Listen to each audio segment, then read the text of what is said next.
चलो बाबू आज हम लोग पढ़ेंगे द्विघात समीकरण। ठीक है, क्या पढ़ेंगे? द्विघात समीकरण। जैसे कि हम लोग पाठ दूसरा में पढ़े थे द्विघात बहुपद, पढ़े थे ना वहाँ पर बहुपद पाठ, और उसमें एक था द्विघात बहुपद, है ना? द्विघात बहुपद, उसमें तो बहुत सारा द्विघात बहुपद, त्रिघात बहुपद, चतुर्थघातीय बहुपद, रैखिक बहुपद। लेकिन यहाँ पर हमको सिर्फ पढ़ना है द्विघात समीकरण, सिर्फ एक चीज, द्विघात समीकरण। तो जैसे द्विघात बहुपद का क्या था कि उसका पद में मतलब पावर कितना होना चाहिए था? 2। अगर पावर 2 तो वह बहुपद द्विघात कहलाता था। उसी तरह यहाँ पर अगर पावर 2 रहेगा तो वह क्या कहलाएगा? द्विघात समीकरण। बस एक ही शर्त है द्विघात समीकरण का कि उसका पावर कितना होना चाहिए? 2। अगर पावर 2 है तो द्विघात समीकरण है, अब पावर 2 नहीं है तो वह द्विघात समीकरण नहीं है। और द्विघात बहुपद और द्विघात समीकरण में अंतर क्या है? दोनों में एक सेम चीज लिखा है द्विघात, लेकिन एक में लिखा है बहुपद और एक में लिखा है समीकरण। तो देखो द्विघात बहुपद और द्विघात समीकरण में अंतर क्या है? ax² plus bx plus c, यह द्विघात बहुपद का मानक रूप है। किसका है? द्विघात बहुपद का मानक रूप है। इसमें सिर्फ एक चीज हम लोग इसको बराबर कर दे, किसके? 0 के। अगर इसको हम लोग 0 से बराबर कर दे रहे हैं तो यह हो जाता है द्विघात समीकरण। ठीक है, तो हमको इस द्विघात समीकरण के विषय में पढ़ना है। ठीक है, द्विघात समीकरण के विषय में हमको पढ़ना है। वहां पर मेरा जो था हल जो कैसे करते थे द्विघात बहुपद को, कैसे करते थे? पहला गुणे तीसरा जोड़ घटाओ दूसरा। और यहाँ पर इस चैप्टर में द्विघात समीकरण में हम इस मूल को हल करने के लिए बहुत सारी विधि पढ़ेंगे। एक वो विधि जो हम लोग आता है गुणनखंड विधि बोलते हैं उसको, पहला गुणे तीसरा कौन बोलते हैं? गुणनखंड विधि। उसके बाद एक आएगा हम लोग डायरेक्ट सूत्र से इसको हल कर देंगे। जिसको पहला गुणे तीसरा नहीं आता था अब तक, वो डायरेक्ट सूत्र से हल कर देगा, डायरेक्ट हल कर देगा। x बराबर क्या होगा? सूत्र होता है, हम सूत्र बताएंगे। एक होता है पूर्ण वर्ग विधि, वो भी बताएंगे पूर्ण वर्ग विधि। ठीक है, पूर्ण वर्ग विधि a प्लस बी का होल स्क्वायर या a माइनस बी का होल स्क्वायर पर आएगा।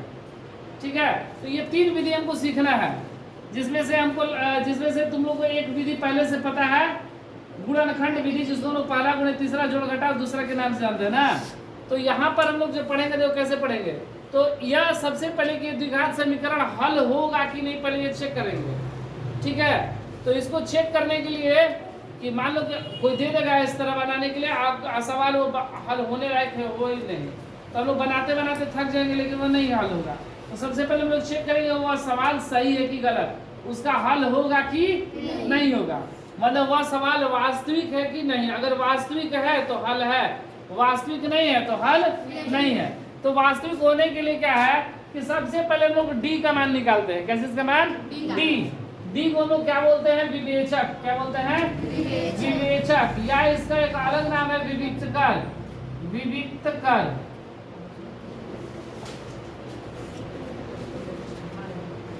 विविक्तकर। ठीक है, विवेचक या विविक्तकर के नाम से इसको हम लोग जानते हैं। ठीक है, अब देखो अगर डी का मान, तो डी का मान हम लोग पहले कैसे निकालते हैं? तो इसके लिए सूत्र होता है डी बराबर b² माइनस 4ac। यह होता है विवेचक विविक्तकर का सूत्र। ऑब्जेक्टिव में सवाल में भी देता है कि डी बराबर b², मतलब डी का मान क्या होगा? तो b² माइनस 4ac।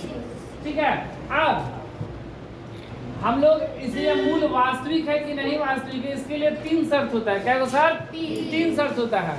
पहला शर्त हम बता रहे हैं कि जब जैसे कि इसको हल करते थे हम लोग द्विघात बहुपद में पहला गुणे तीसरा के हिसाब से, तो x का मान आता था मेरा शून्यक जिसको बोलते थे, तो x का मान हम लोग निकालते थे, शून्यक में x का मान निकालते थे ना, तो वह x का मान जो निकालते थे तो कभी कभी आता था कि x का दोनों मान बिल्कुल बराबर, कभी कभी x का मान आता था लेकिन दोनों क्या आता था? अलग अलग। ठीक है, तो यहाँ पर हम लोग चेक करेंगे कि कब बराबर होगा और कब अलग अलग होगा। तो देखो बराबर कब होगा उसके लिए पहले चेक कर लिया जाए। पहला कंडीशन यह है कि डी का मान अगर 0 से बड़ा हो, डी का मान क्या हो? 0 से बड़ा हो। यदि डी बराबर हो 0, डी से बड़ा हो, सॉरी 0 से बड़ा हो, तो मूल, वहां पर शून्यक लिखते थे, यहाँ पर क्या लिखेंगे? मूल। तो मूल वास्तविक, मूल वास्तविक तथा वास्तविक होगी, वास्तविक होगी, मूल क्या होगी? वास्तविक होगी। और इसके कितने हल होंगे? तथा इसके 2 भिन्न हल होंगे, 2 भिन्न हल होंगे, हल होंगे। तो इसको एक उदाहरण द्वारा लोग समझ ले रहे हैं कि डी का मान 0 से बड़ा कब होता है और उसका मान जो आता है वह अलग अलग कौन सा आता है। तो एक उदाहरण ले रहे हैं, मान लो कि ले रहे हैं कितना 2x² माइनस 5x प्लस 3 बराबर 0। ये हम अपने से उदाहरण ले लिए हैं, ठीक है। 2x² माइनस 5x प्लस 3 बराबर 0। यहाँ पर देखो a बराबर कितना 2, b बराबर c बराबर 3। तो सबसे पहले d निकालेंगे, d बराबर b² माइनस 4ac। b का मान माइनस 5 का स्क्वायर माइनस 4 इंटू a का मान 2 और c का मान 3। 50 माइनस 4 दूना 8 3 का 25 में से 24 गया 1। तो d का मान मेरा क्या आया 1, जो कि 0 से बड़ा है कि छोटा है, अगर यहाँ पर 1 रख दे इधर 0 तो एक मान बड़ा होगा ना 0 से। जब 0 से बड़ा है तो इसका मतलब कि मूल कैसा होगा, वास्तविक होगा। जब मूल वास्तविक है और इसके हल कितने होंगे, 2 भिन्न है। इसको हल करके हम लोग दिखा रहे हैं। देखो और भी विधि हम हल करके बताएंगे, लेकिन यहाँ पर हम लोग गुणनखंड विधि से हल कर रहे हैं, ठीक है। सूत्र भी होता है, आगे हम बताएंगे सूत्र, पहले इसको देख लिया जाए। तो देखो ये क्या है 2x² माइनस 5x प्लस 3 बराबर 0, 3 बराबर 0। तो गुणा करने पर 3 दूना 6, गुणा करने पे 6 और घटाने पर जोड़ने पर 5। तो वो 2 को संख्या कौन सी है 3 और 2। 2x² minus 2x minus 3x plus 3 बराबर 0। 3 2 5 हो गया ना, 3 दूना, इन दोनों में से कॉमन क्या हो गया 2x, इन दोनों में कॉमन 2x, क्या बचा x माइनस 1। इन दोनों में से कॉमन क्या माइनस का 3, क्या है क्या बचा x माइनस 1 बराबर 0। इन दोनों के बदले x माइनस 1 और ये 2x माइनस 3 बराबर 0। एक बार x माइनस 1 बराबर 0 और ये 2x माइनस 3 बराबर 0। तो x बराबर माइनस इधर है तो प्लस 1 और यहाँ पर 2x बराबर 3, x बराबर 3 बटा में 2, इसलिए x बराबर 1 और 3 बटा 2। तो यहाँ पर हम लोग देखें कि ये जो मूल वो मेरा क्या था वास्तविक था, क्योंकि ये 0 से बड़ा है, 0 से बड़ा है मतलब वास्तविक है। और इसको जब हल किए तो इसका 2 को मेरा मान आया और भी दोनों क्या आया बिल्कुल अलग अलग। तो यह कब होता है जब d का मान 0 से बड़ा रहता है तब, ठीक है। अब इसके बाद हम लोग पढ़ेंगे दूसरा कंडीशन। हाँ तो हम लोग ये क्या मतलब कि ये अगर d का मान क्या रहे 0 से बड़ा रहे तो इसके कितने हल होते हैं, 2 अलग अलग हल होते हैं, ठीक है। आगे देख रहे हैं यदि d किसके बराबर हो 0 के बराबर। देखो ये शर्त नंबर 2 है, ठीक है। यदि d किसके बराबर हो 0 के बराबर हो तो मूल क्या कहलाएगा वास्तविक ही कहलाएगा। d 0 के बराबर है तो भी वास्तविक, 0 से बड़ा है तो भी वास्तविक, दोनों में वास्तविक। लेकिन यहाँ पर जो अंतर क्या होगा कि इसके दो भिन्न अलग अलग हल रहते हैं, इसके 2 भिन्न हल होंगे। लेकिन यहाँ पर जो इसका हल होगा वो 2 क्या होगा समान हल होगा। तो इसके 2 समान हल होंगे। वहां पर हल क्या हो रहा था अलग अलग, लेकिन यहाँ पर हल क्या होगा एक समान, ठीक है। मतलब कि यदि d किसके बराबर आ जाए 0 के बराबर, उस समय क्या था 0 से बड़ा था तो वास्तविक था, लेकिन दोनों हल क्या था बिल्कुल अलग अलग भिन्न भिन्न।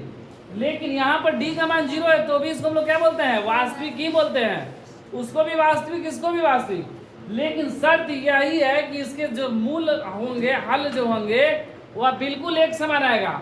मतलब x का मान जो आएगा वह दोनों क्या आएगा बराबर। जैसे देखो मान लो एक उदाहरण हम ले रहे हैं 100x² माइनस 20x प्लस 1 बराबर 0। एक द्विघात समीकरण है ना, देखने से लग रहा है ना कि द्विघात समीकरण, क्योंकि पावर 2। अब देखो अगर यहाँ पर a का बात किया जाए तो ये 100 हो गया, b का बात किया जाए तो माइनस का 20 और c का बात किया जाए तो 1। तो d का मान हम लोग निकालेंगे, d बराबर क्या होता है 20² माइनस 4ac। b का मान -20 का स्क्वायर होगा ना, -4 इंटू a का मान 100 और b का मान c का मान 1, -20 का स्क्वायर करेंगे तो कितना आ जाएगा 400, 20 गुणे 20 400, माइनस गुणे माइनस, अब 400 गुणे 400, 400 में से 400 क्या आया 0, 400 में से 400 क्या आया 0, मतलब d का मान मेरा क्या आ गया 0। और यदि d का मान 0 है तो मूल क्या कहलाता है वास्तविक, लेकिन इसके हल क्या होंगे दोनों समान। देखो हल करके देख रहे हैं, यहाँ पर हल करेंगे तो x का बिल्कुल समान मान आएगा। देखो कैसे है, 100x² माइनस 20x प्लस 1 बराबर 0। गुणा करने पर कितना 100 और जोड़ने पर 20, आज गुणा करने पर 100 और जोड़ने पर 20 माइनस का, तो वो दो का संख्या कौन सी है 10 और 10। 100x² minus 10x minus 10x plus 1 बराबर 0। इन दोनों में से कॉमन 10x, क्या बचा 10x माइनस 1, इन दोनों में से 1 कॉमन 10x माइनस प्लस था तो ये हो जाएगा माइनस, क्योंकि माइनस इंटू माइनस प्लस। इन दोनों के बदले एक 10x माइनस 1 और ये 10x माइनस 1 बराबर 0। एक बार 10x माइनस 1 बराबर 0, एक बार भी 10x माइनस 1 बराबर 0। तो 10x बराबर प्लस का एक किधर आएगा तो x बराबर 1/10, यहाँ भी 10x बराबर 1, x बराबर 1/10। तो इसलिए x बराबर 1/10 और 1/10। तो यहाँ भी जो हल हम लोग किए हैं तो वह क्या आया 1/10 1/10 दोनों का बिल्कुल समान आया। तो ये दूसरा कंडीशन ये है कि अगर d का मान क्या रहे 0 के बराबर हो तो मूल क्या होगा वास्तविक, और दोनों हल क्या आएंगे समान। और एक तीसरा कंडीशन होता है, तो यहाँ पर तीसरा कंडीशन दिखा दे रहे हैं। तीसरा कंडीशन होता है यदि d का मान क्या हो 0 से छोटा हो जाए, ये ना कंडीशन, एक 0 से बड़ा एक 0 के बराबर और तीसरा 0 से छोटा। d का मान 0 से छोटा मतलब d क्या हो जाएगा, मतलब 0 बड़ा, ये d का मान क्या हो जाएगा 0 से छोटा। तो मूल, तो ये क्या होगा मूल क्या कहलाएगा वास्तविक नहीं होगा और इसका हल संभव नहीं है। मूल वास्तविक नहीं होगा, नहीं होगा, मूल वास्तविक नहीं होगा और इसका हल संभव नहीं है, इसका हल संभव नहीं है, इसका हल संभव नहीं है। ठीक है, अगर d का मान क्या रहे 0 से छोटा हो तो उसका हल हम लोग करेंगे तो वो हल नहीं होगा। क्यों नहीं होगा, क्योंकि मूल वास्तविक नहीं है, उसको हल करना संभव नहीं है। जैसे एक उदाहरण द्वारा देख ले रहे हैं, तो उदाहरण हम लिख ले रहे हैं, देखो एक हो गया 4x² प्लस 3x प्लस 5 बराबर 0। ठीक है, ये एक द्विघात समीकरण हो गया ना। इसमें पहले हम लोग d का मान निकालते हैं क्या होगा। तो d बराबर ये सॉरी a बराबर b बराबर और c बराबर 5। तो d बराबर सूत्र क्या होता है b² माइनस 4ac, b का मान 3 का स्क्वायर माइनस 4 इंटू a का मान 4, अब c का मान 5, 3 का 4 का 16 5 80, 80 में से 9 गया 71 माइनस का। तो देखो d का जो मान आया वह क्या आया, d का मान क्या आया 0 से छोटा, माइनस में है ना, माइनस के करता रहा मतलब 0 से क्या है छोटा है। अगर 0 से छोटा है तो इसका हल संभव है, इसका हल संभव नहीं है। तो हम लोग हल कब करते हैं, बस दो कंडीशन में, जब d का मान 0 से बड़ा रहे या d का मान 0 के बराबर रहे। तो ये दो कंडीशन होगा तो हम लोग हल करेंगे। अगर 0 से छोटा आ गया मतलब d का मान माइनस में आ गया तो उसको हल हम लोग नहीं करेंगे। बट्टा में आएगा तो हल करेंगे, अगर बट्टा में आ गया d का मान तो हल करेंगे, लेकिन माइनस में आएगा तो हल नहीं कर सकते हैं, क्योंकि वो क्या है मूल क्या है वास्तविक नहीं है। अब हम लोग देखेंगे कि ये तो हो गया हम लोग गुणनखंड विधि।